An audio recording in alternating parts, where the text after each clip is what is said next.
Bismillahirrahmanirrahim. Dear student, my name is Mohammad Ashfaq निज़ामी और आज जो हम टॉपिक कंटिन्यू करने जा रहे हैं ये चैप्टर नंबर 5 का फर्स्ट लेक्चर है और इसमें हम डिस्कवरी ऑफ कैथोड रेस को डिस्कस करेंगे।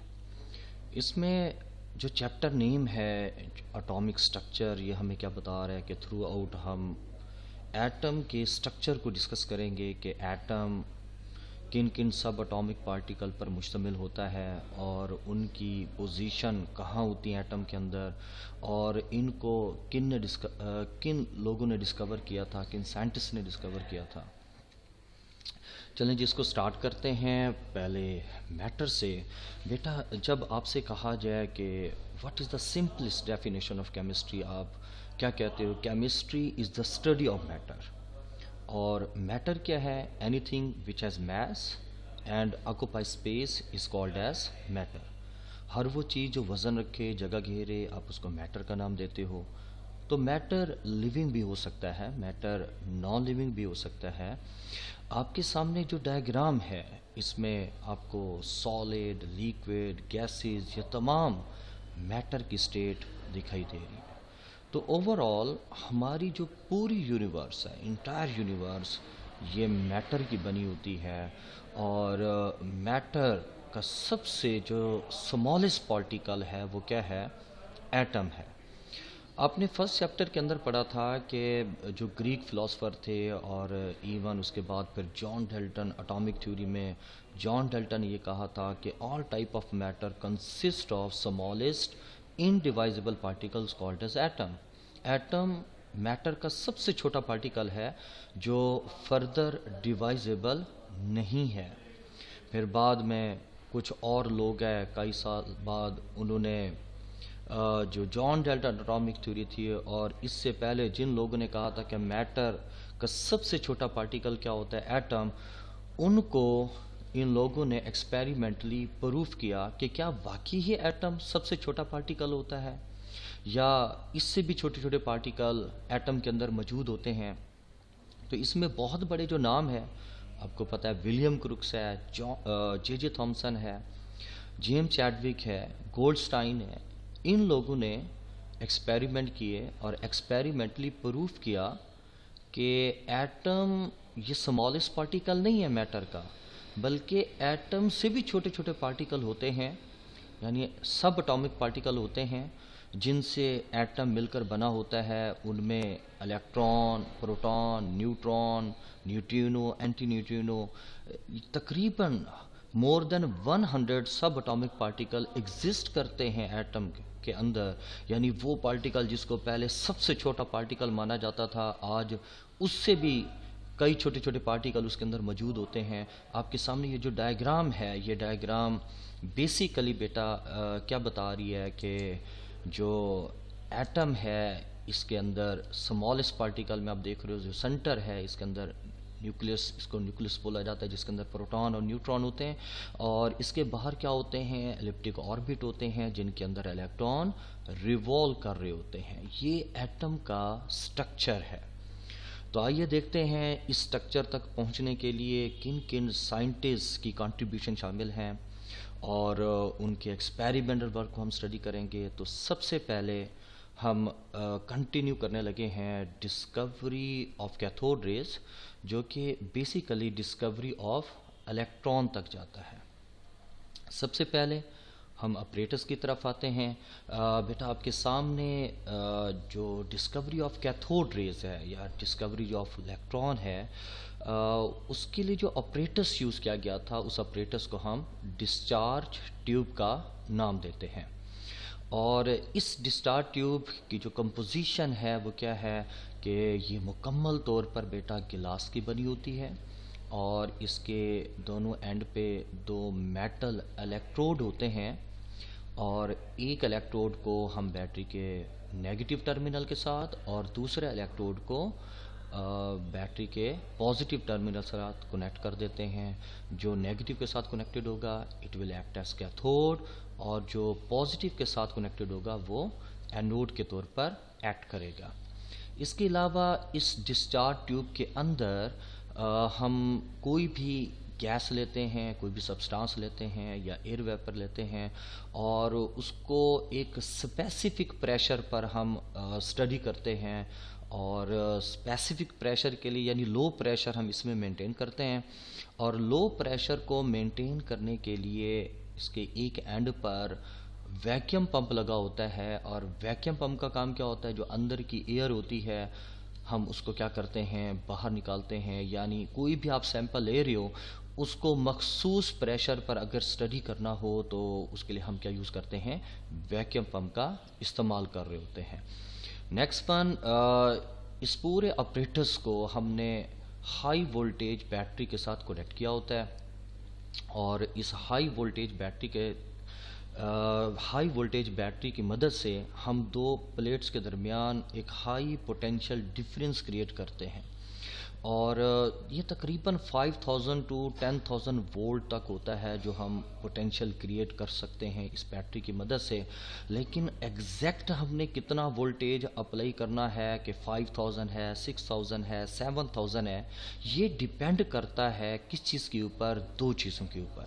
एक length of the discharge tube कि आप जो डिस्चार्ज ट्यूब इस्तेमाल कर रहे हो उसकी लेंथ कितनी है, और second one pressure inside the discharge tube कि आपने डिस्चार्ज ट्यूब के अंदर कितना प्रेशर मेंटेन रखा है। तो प्रेशर को सामने रखते हुए और डिस्चार्ज ट्यूब की लेंथ को सामने रखते हुए हम एग्जैक्ट वोल्टेज अप्लाई करते हैं इस एक्सपेरिमेंट के अंदर। नेक्स्ट वन इसकी वर्किंग है और वर्किंग में हम देखते हैं कि जब हम ऑर्डिनरी प्रेशर पर इस डिस्चार्ज ट्यूब में ऑर्डिनरी प्रेशर पर जो हमने गैस ली होगी या एयर होगी और ऑर्डिनरी प्रेशर पे जब हाई वोल्टेज अप्लाई करते हैं तकरीबन कितना 5000 वोल्ट, तो हमें किसी किस्म की कंडक्शन होती दिखाई नहीं देती और करंट डजंट फ्लो। लेकिन जब हम वैक्यूम पंप की मदद से अंदर के प्रेशर को रिड्यूस करते हैं, यानी वैक्यूम पंप को ऑन करते हैं, एयर को या जो भी अंदर गैस हमने ले रखी है उसको जब बाहर निकालते हैं और उसका प्रेशर कितना करते हैं 0.1 टार, और बैटरी की मदद से हम कितना पोटेंशियल डिफरेंस क्रिएट करते हैं दो प्लेट के दरमियान 5000 टू 10,000 वोल्ट। तो क्या होता है बेटा, इलेक्ट्रिक डिस्चार्ज टेक प्लेस और उसके नतीजे में एक यूनिफॉर्म ग्लो प्रोड्यूस होता है जो कि डायरेक्शन वाइज क्या होता है, कैथोड टू एनोड की तरफ होता है। और यानी इस केस में हम कह सकते हैं कि जब प्रेशर को रिड्यूस किया जाता है तो इलेक्ट्रिक डिस्चार्ज हो जाता है, गैसेस में से करंट पास हो जाता है।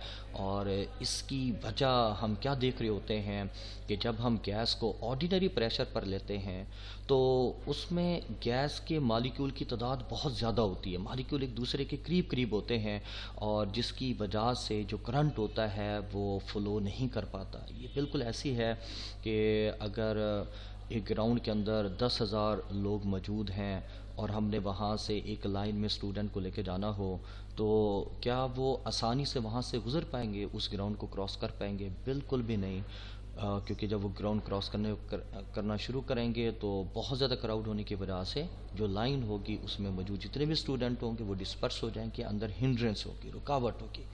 और जैसे ही हम अंदर का प्रेशर कम करते हैं, यानी सपोज कर लो 10,000 का जो हजूम था उसको 10 पे लेके आते हैं, तो अब वहाँ से उस लाइन का गुज़रना बहुत आसान होगा, यानी कंडक्शन आसानी से हो जाएगी, वहाँ से गुज़रना आसान हो जाएगा। तो बिल्कुल ऐसी है कि जब प्रेशर 0.1 टॉर्क किया जाता है तो गैस के मॉलिक्यूल तादाद में कम हो जाते हैं, दूर दूर होते हैं, और जब हाई वोल्टेज अप्लाई किया जाता है तो रेजिस्टिविटी कम होती है जिसकी वजह से कंडक्टिविटी ज़्यादा होती है और एक यूनिफॉर्म ग्लो क्या होता है, प्रोड्यूस होता है। जब इस एक्सपेरिमेंट को फर्दर आगे बढ़ाया गया, यानी प्रेशर और रिड्यूस किया गया 0.1 से कितना 0.01 टॉर्क किया गया और फिर वोल्टेज अप्लाई किया गया, तो जो ग्लो पहले बना हुआ था जो एनोड टू कैथोड की तरफ था वो डिसअपेयर हो गया और कुछ रेस प्रोड्यूस हुई जो इस एनोड पे जाके जो इसकी जो वॉल है यहाँ जाके टकरा रही थी, और इसके नतीजे में एक ग्लो प्रोड्यूस होना शुरू हो गया, एक फ्लोरिसेंट प्रोड्यूस होना शुरू हो गया। और अगर यहाँ पर हम देखें कि जब हम सेम यही चीज़ अप्लाई करते हैं, प्रेशर कितना है जी 0.01 टॉर, और बैटरी की मदद से हाई वोल्टेज जब अप्लाई किया जाता है तो कैथोड में से कुछ रेज निकलती हैं जो एनोड की तरफ जाती हैं, और जब ये एनोड की वॉल के साथ टकराती हैं तो यहाँ टकराने पर फ्लोरिसेंट, ग्रीनिश फ्लोरिसेंट प्रोड्यूस होता है, जो कि इस बात का प्रूफ होता है कि यहाँ से अंदर से कुछ न कुछ रेस खारिज हो रही हैं जिनके ऊपर नेगेटिव चार्ज है, और वो किसकी तरफ बढ़ रही होती हैं, पॉजिटिव प्लेट की तरफ बढ़ रही होती हैं। नेक्स्ट चूँकि यहाँ पर अगर आप देखें तो आपके ये जो इलेक्ट्रोड है ये मेटल का बना होता है ना, और हर चीज़ मैटर होती है, तो लाजमी तौर पर ये इलेक्ट्रोड भी, ये जो कैथोड है ये मेटल का बना है, ये भी मैटर है। तो मैटर किस चीज़ का बना होता है, एटम्स का बना होता है। जब आप हाई वोल्टेज अप्लाई करते हो तो जे थॉमसन के अकॉर्डिंग इस मेटल एटम का ब्रेक डाउन होता है, और उस ब्रेक डाउन के मौजूदगी में यहाँ से कुछ ऐसी रेज निकलती हैं, कुछ ऐसे पार्टिकल निकलते हैं जिनके ऊपर नेगेटिव चार्ज होता है, और वो किसकी तरफ जाते हैं, पॉजिटिव प्लेट की तरफ जाते हैं, और वहाँ जाके एक फ्लोरिसेंट क्रिएट कर रहे होते हैं।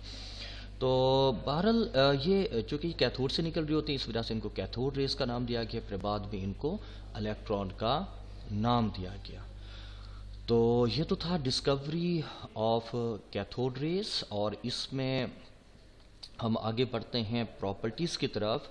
जो नेक्स्ट कैथोड रेस की डिस्कवरी के बाद इसके ऊपर वर्क स्टार्ट हुआ कि कैथोड रेस क्या होती हैं। सबसे पहली चीज़ मैं आपको बताता चलूँ, जब जे थॉमसन ने ये एक्सपेरिमेंट परफॉर्म किया था तो उसने कहा कि जब हम हाई वोल्टेज अप्लाई करते हैं लो प्रेशर पर तो कैथोड में से जो रेज निकलती हैं वो नेगेटिवली चार्ज पार्टिकल्स होते हैं जो एटम के ब्रेक डाउन से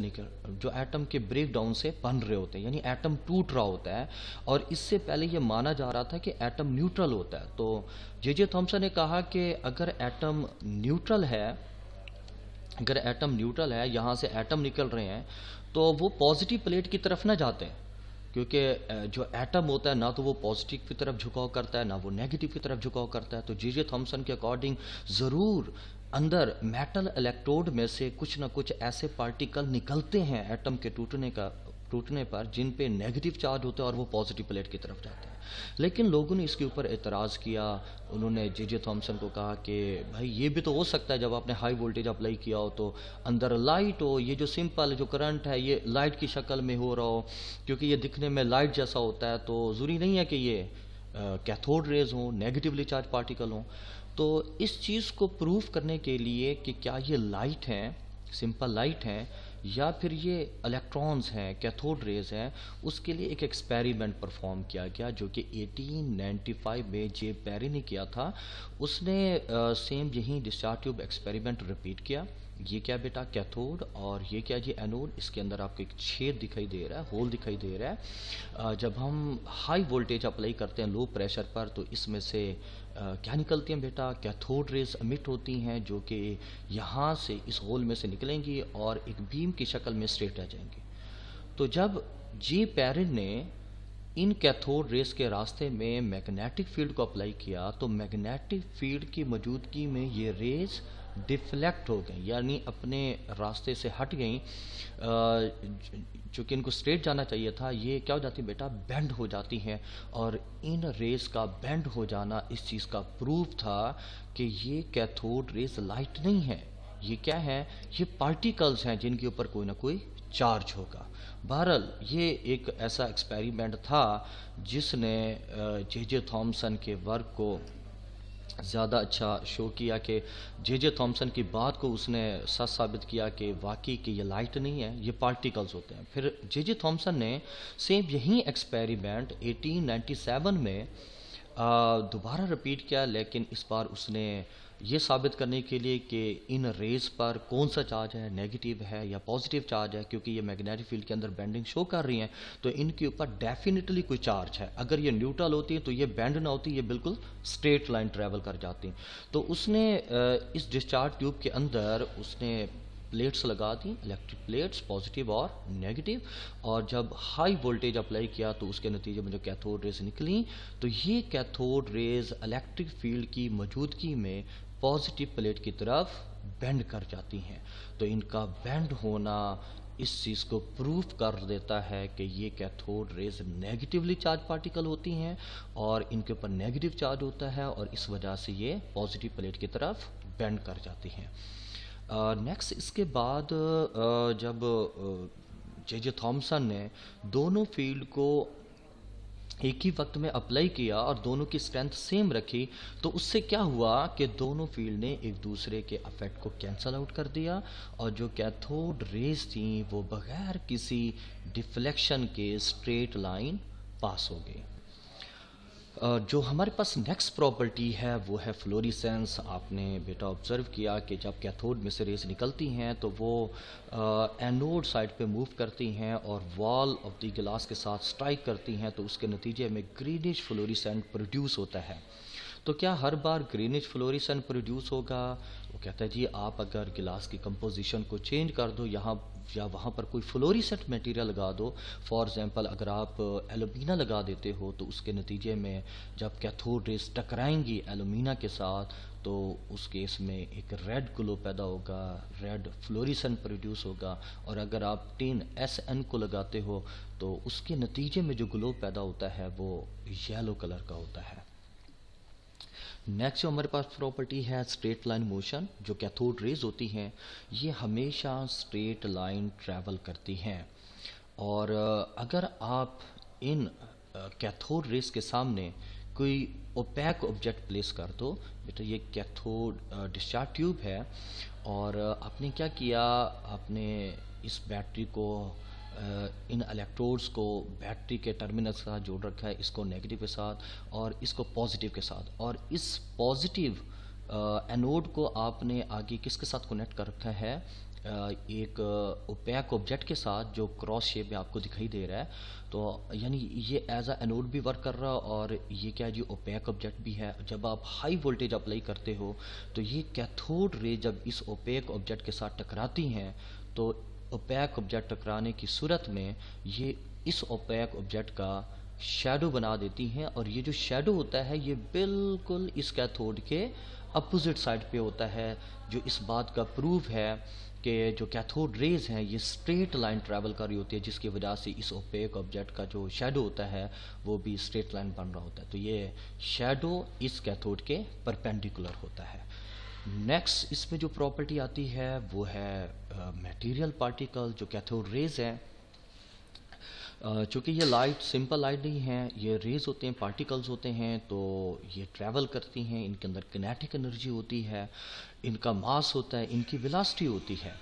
तो जिनके अंदर मास और वेलोसिटी हो, आप कहते हैं कि उनके अंदर मोमेंटम होता है, और जिनके अंदर मोमेंटम हो, जब वो किसी बॉडी के साथ टकराती हैं तो उसमें बेटा वर्क पैदा कर देती हैं। तो आपके सामने ये इस बात को प्रूव करने के लिए जो एक्सपेरिमेंट परफॉर्म किया जा रहा है, हमने कैथोड रेज के रास्ते में क्या प्लेस कर दिया, एक स्मॉल पैडल व्हील, और जब कैथोड रेज इस पैडल व्हील के साथ टकराती हैं, चूँकि इन कैथोड रेज का मास होता है, वेलोसिटी होती है, किनेटिक एनर्जी होती है, और इनकी जो स्पीड होती है वो स्पीड ऑफ लाइट के बराबर होती है मूव करने की। तो बहरहाल जब ये कैथोड रेज इस पैडल व्हील के साथ टकराती हैं, तो टकराने के नतीजे में ये पैडल व्हील अपने एक्सिस के गिर्द रोटेट करना शुरू कर देता है, जो कि इस बात का प्रूव है कि ये पार्टिकल्स हैं। ये कैथोड रेज क्या होते हैं, पार्टिकल्स होते हैं, क्योंकि अगर ये लाइट होती ना, सिंपल लाइट, तो ये कभी भी इस पैडल व्हील को रोटेट ना कर पाती। नेक्स्ट जो हमारे पास प्रॉपर्टी है वो है एक्सरेज प्रोटेक्शन। एक्सरेज बेटा इलेक्ट्रोमैग्नेटिक रेडिएशन होती हैं, जिनकी वेव लेंथ बहुत शॉर्टर होती है, इवन इलेक्ट्रॉन से भी बहुत ज़्यादा शॉर्टर होती है। और ये एक्सरेज कैसे पैदा होती हैं, अगर आप एक ऐसा मेटल यहाँ प्लेस कर दो, उसको एनोड की सप्लाई दो, पॉजिटिव की सप्लाई दो, और वो मेटल क्या होना चाहिए, एक ऐसा मेटल होना चाहिए जिसका एटॉमिक नंबर बहुत हाई हो। जब आप हाई वोल्टेज अप्लाई करेंगे तो कैथोड में से क्या निकलेंगी, कैथोड रेज। और जब ये कैथोड रेज इस हैवी ऑब्जेक्ट के साथ टकराएंगी, एक ऐसा ऑब्जेक्ट जिसका एटॉमिक नंबर ज़्यादा है, तो कोलिजन के नतीजे में, टकराने के अमल में, इस हैवी ऑब्जेक्ट में से कुछ और रेडिएशन अमिट होंगी जो ब्लू कलर में शो की जा रही हैं। इन रेडिएशन को हम क्या नाम देते हैं, एक्स रेस का नाम देते हैं। जो हमारे पास इसमें नेक्स्ट है वो कुछ वीडियो हैं जो हम इस चीज़ को यहाँ पर हाईलाइट करने जा रहे हैं। एनिमेटेड वीडियो हैं, आई होप इससे आपको थोड़ा बहुत आइडिया ज़रूर मिलेगा। पहली जो चीज़ है इसमें, सॉरी एक मिनट, अगर इसको हम पीछे की तरफ बढ़ाते हैं और चलें जी, इस एनिमेटेड वीडियो की तरफ हम बढ़ते हैं। जो कुछ भी हमने पढ़ा उसको थोड़ा सा हम एनिमेटेड वीडियो की मदद से और समझ लेते हैं। बेटा आपको पता है कि जो डिस्कवरी ऑफ कैथोड रेज हैं, ये एक डिस्चार्ज ट्यूब के अंदर की गई। सबसे पहले विलियम क्रुक्स का नाम आता है जिसने कैथोड रेज को स्टडी किया था गैसेस में से इलेक्ट्रिकल डिस्चार्ज देकर। तो और दूसरे नंबर पे फिर जे थॉमसन ने कहा कि ये जो कैथोड रेज होते हैं, जो कैथोड में से निकलती हैं, बेसिकली ये नेगेटिवली चार्ज पार्टिकल्स होते हैं, जिनको बाद में एक कैब में जिसका नाम स्टोनी था उसने इलेक्ट्रॉन का नाम दिया। ये वो ऑपरेटस है जिसको हम डिस्चार्ज ट्यूब का नाम देते हैं। ये मुकम्मल तौर पर बेटा किस चीज़ का बना होता है, ये गिलास का बना होता है।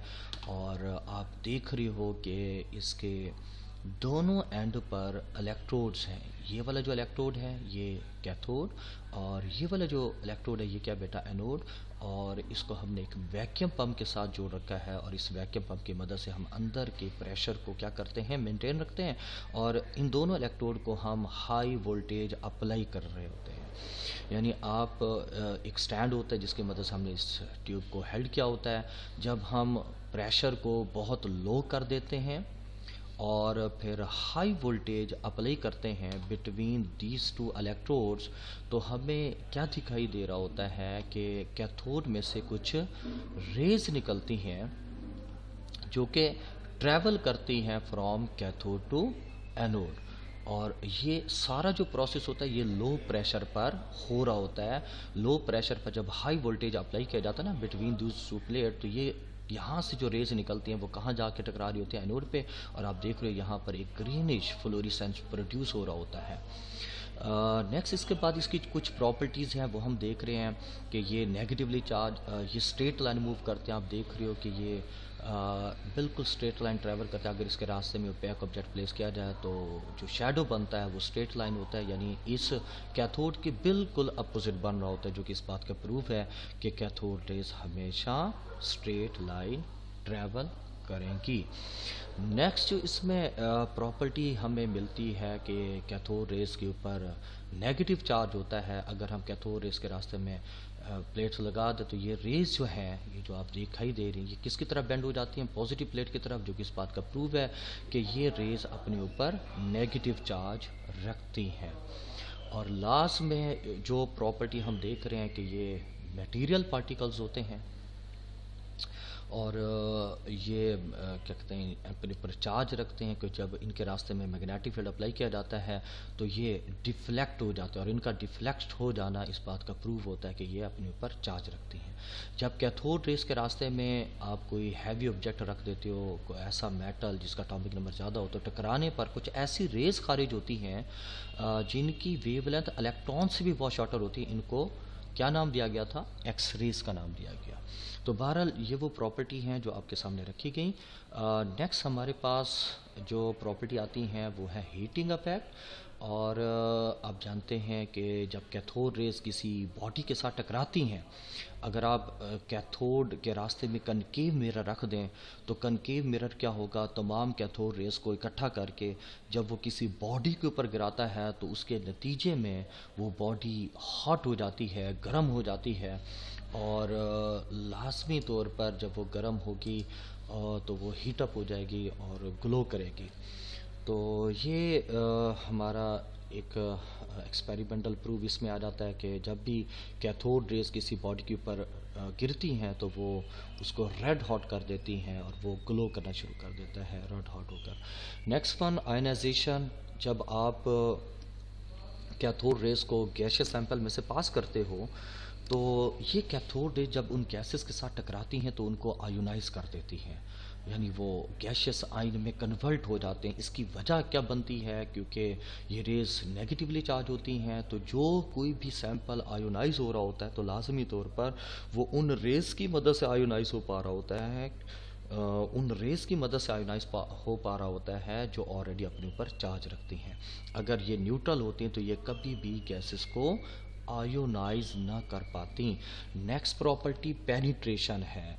इनकी कैथोड रेस की जो वेव लेंथ है ये बहुत शॉर्टर होती है, ये बहुत ज़्यादा एनर्जेटिक होती हैं। अगर आप इनके रास्ते में एक थिन मेटल फॉयल रख दो, एक पतली सी ब्रिक सी आप अगर पतली रख दो तो ये आसानी से उसमें से पास हो जाती हैं। फॉर एग्जांपल अगर आप एलुमिनियम की फॉयल लेते हो या गोल्ड की फॉयल लेते हो।